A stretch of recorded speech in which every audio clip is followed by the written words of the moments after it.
Hey guys, Miguel from Green Barbershop here, just for another episode of I Must Ask You a Question. We've got Dave here. How you going, mate? Yeah, good man. So what's been happening? Oh, just busy selling a bit of merch and that. Yeah. You just launched the website, I think? Yeah. We finally got our website going. It's got an online store, shirts, caps, stickers. It's been going pretty good actually. Yeah, you sold a fair bit, obviously. Like more than we first expected, but a few sizes are sold out, but if any Rocky people or anyone who's bought them is listening, we really appreciate their support. It's just been pretty cool, but it's good to get the name out there and everyone wearing our logo. So yeah, cool. So for the people that don't know you, what do you do for work, or what's like sort of like we know you're doing racing, but for your 9 to 5, what do you do? So I work. I was originally a boiler maker. Yeah. And I got sick of that, so started working for my parents. They contract permanently to Ray White Rockhampton, David Bell's for the marketing. So they do all the photos, the videos. So what I do is I do all the house plans and a lot of the videography and run some of their social media. So I basically just do that to do the racing and the motorsport on the weekend, try and pay that bill. Yeah, and you obviously spend a lot of money on that kind of stuff. Yeah, probably way too much, but you got to spend your money on something, I guess. Yeah, the one thing I always hear is people compare guys that like cars to girls that like horses. Do you reckon that analogy? Actually, I got one mate who they're fairly well off, and every time he buys a car or something for his car, his wife's got to get a horse. Oh, is that the deal that they set up? Yeah, so, one for one, I guess. But they're both very expensive hobbies, I guess. Yeah, they're both fanatics and really involved with it. Yeah, they chew all your money up. You may as well just stand around a 44-gallon drum with fire and throw your money into it, basically. Yeah, definitely. So with racing, tell us more about that, or what do you do with that? I own SWL Racing, the driver, the owner. It's an amateur racing team. We don't get paid or anything for it. It started about 2009, doing winch challenges and whatnot, and sort of progressed on from there. We've just finished building a new Class 8 Extreme 4-wheel drive. It's based on a Nissan Patrol. Had a few teething issues with it, but we're getting there. But and I'm starting to do some other stuff on the side as well with racing. Auto Works over town, they've given me a skid ute to drive, and just recently depending on funding and that, we might be starting to do some stadium truck racing with the supercars as well, which will be really, really cool. Yeah, that's cool. Just got to get the dollars and do a bit more training, but that'll be unbelievable if it comes off. Yeah, with cars, because I have no idea about cars, I'm completely oblivious to it all.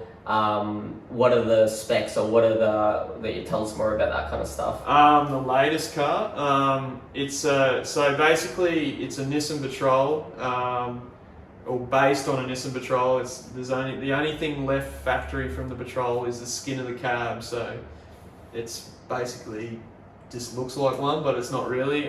It's full tube chassis. Everything's custom and engineered. There's not one thing you can buy off the shelf for it. It's got a 6-speed Albans transmission in it. Fox shocks from America, all custom made. VQ35 twin turbo motor, pushing about 670 horsepower on 16 pound, which is healthy power but not crazy. It's Mickey Thompson tyres, Ultra B locks, 9-inch centers. It's pretty cool car, but being a prototype car and the first of its kind, obviously you have teething problems, and that's what we've had so far. So we're getting to the bottom of them, but it's been a bit stressful, but it's just all part of it, I guess, because like car companies, you hear of recalls all the time, and they spend like millions and millions developing just one car, and it takes them probably 3 years or something. I don't know exactly, and they've got unlimited budget, and we're just privateers trying to build a car that's never been done. So you got to expect some problems, I guess, along the way. But yeah, we're getting to the bottom of them. Yeah, that's cool. Yeah. So with the time that we've got now with like coronavirus and all that kind of stuff, has it affected you much in terms of the whole racing or what you've got going on? For me personally, I know coronavirus is a terrible thing and it's stuffed the whole world, but for me personally, it's probably been a saving grace. Yeah. Just the more time for me, like now, like it was, I think it happened in March, didn't it, or something like that. Yeah. So we were looking down the barrel of a gun of trying to get to Fink, and I got even invited to a thing over in London, and then there was Rocky Nats. I don't know if you heard of that. Yeah, I heard of that. Yeah. Yeah, so that was all in the middle of it too, and obviously being Rocky, I had to be there, sort of thing, because it is hometown. You can't miss a hometown event like that. So I was, we're all running around the team, and we were just like, oh, this isn't going to be doable, sort of thing. But now that coronavirus is happening and stuff's being cancelled and the teething problems, it's just all, you've been able to sit back, take the heat off me or us, and rethink the whole situation and work out what has to be done methodically, and got the time there. You don't have to rush it and do stuff half-assed just to try and make an event. So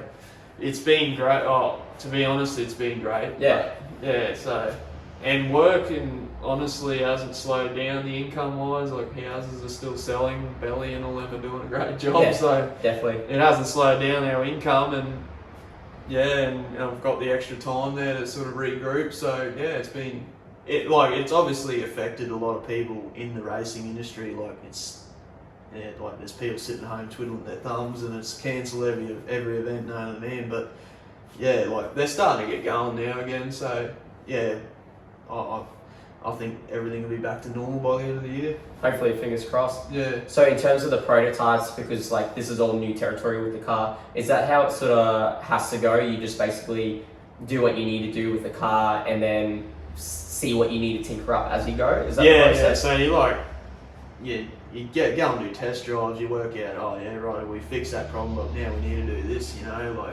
it's just always developing a car. Like you can drive a race a car for years, but there's always things you'll be changing to make it better, or the technology changes, so you put something else in it to develop it to make it faster. So it's a never-ending thing, but yeah. Yeah. So in terms of racing, you do more off-roading kind of stuff. Yeah.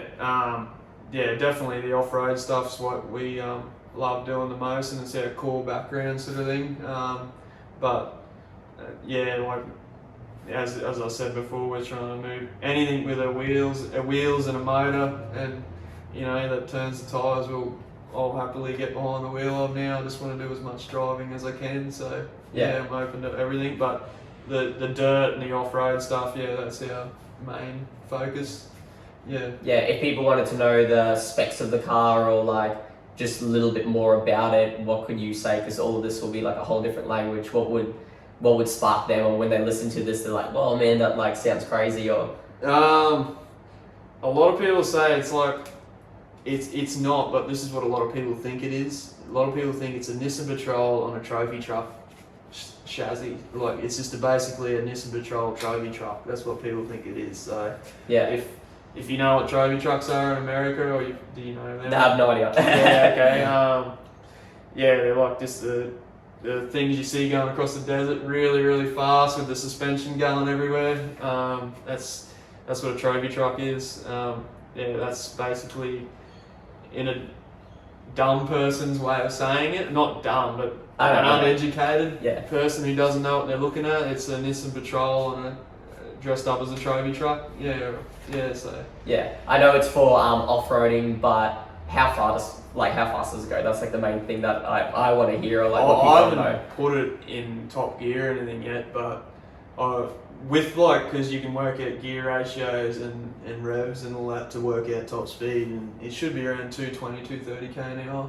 Yeah. What's the fastest you've been in a car? Like just any car? Yeah, probably around that. Yeah. Is it mental or? Yeah, it's good, I love it. Yeah. What get you into the whole racing sort of scheme? Well, it's a bit of a long-winded story, but ARB over town. I don't know whether you know. No, Yeah, yeah. it's like a 4-wheel drive accessory store, and I think it was like 17 or so. I had a Suzuki Sierra soft top, so Yeah. you probably had one of them, the hairdresser. Yeah, I car. should, yeah. Me being Asian, hairdresser for sure. Actually, they're killer 4-wheel drives. Oh, really? Out Yeah. of the box, you won't find anything more capable. They're just so light and Yeah. nimble. Like, yeah, but had one of them, and had no money. But I used to go in there. They had 4-wheel drive videos playing up on the screen. They had a couch just in front of it, and like Saturday mornings, I'd just rock up there and just sit on the couch and watch the 4-wheel drive videos, and sat there for a few hours. Didn't buy anything. I think I bought like a steering dampener once in like 6-month period or something, just which is worth like $100. So they got no money really out of me.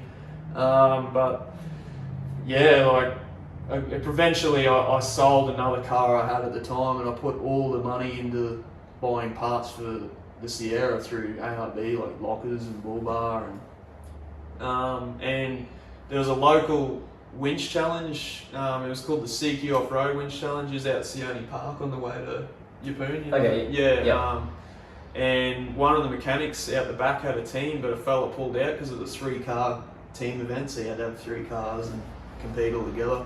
And Russell Mason, he was a salesman there. He knew I was like right into it and wanted to get into it one day, and he rang me up and said, "Oh, Beetle's looking for a car. Are you interested?" And I wasn't real. I was a bit.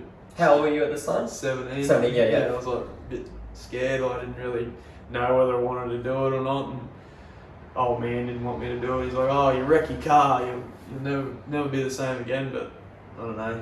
It's just what they do. They protect you. But yeah.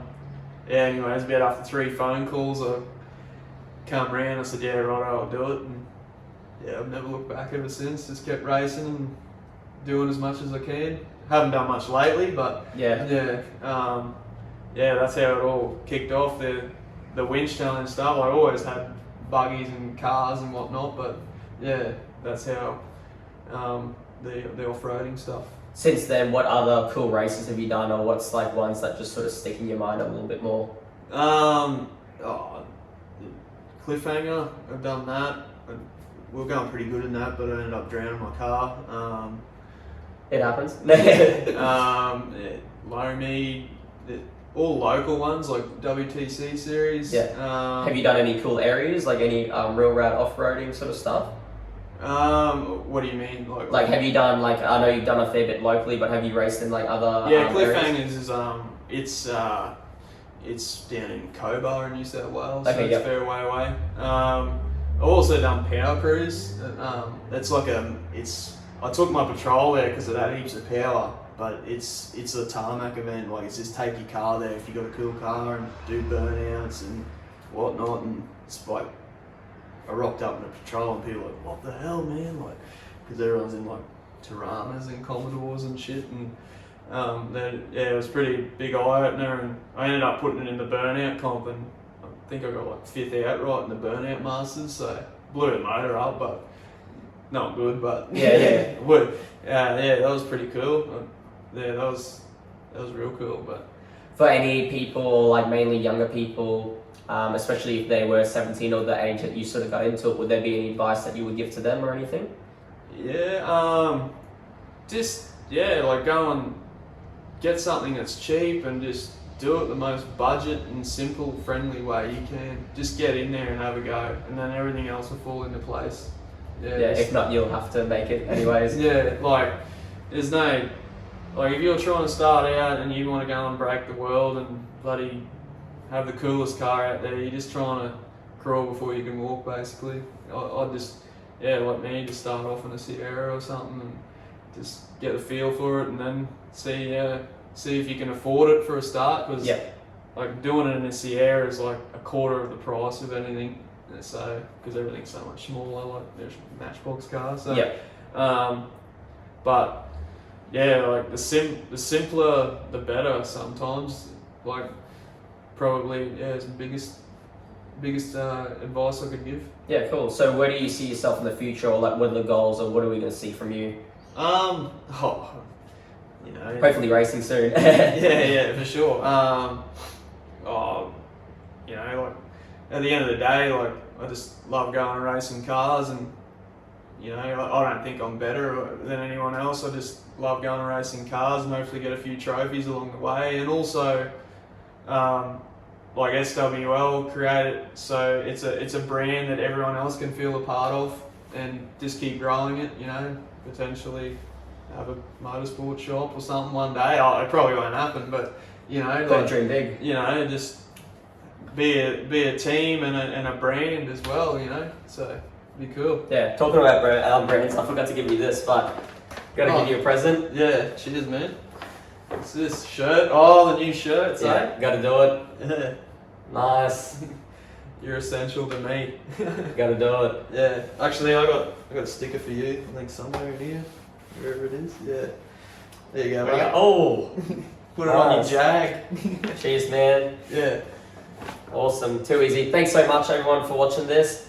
Stay tuned. I'll drop all Dave's stuff in the comments and stuff like that. Make sure you follow him on his journey. But just stay tuned, and I'll upload another episode next week. Thanks again. Thanks, mate. Yeah, thanks, you.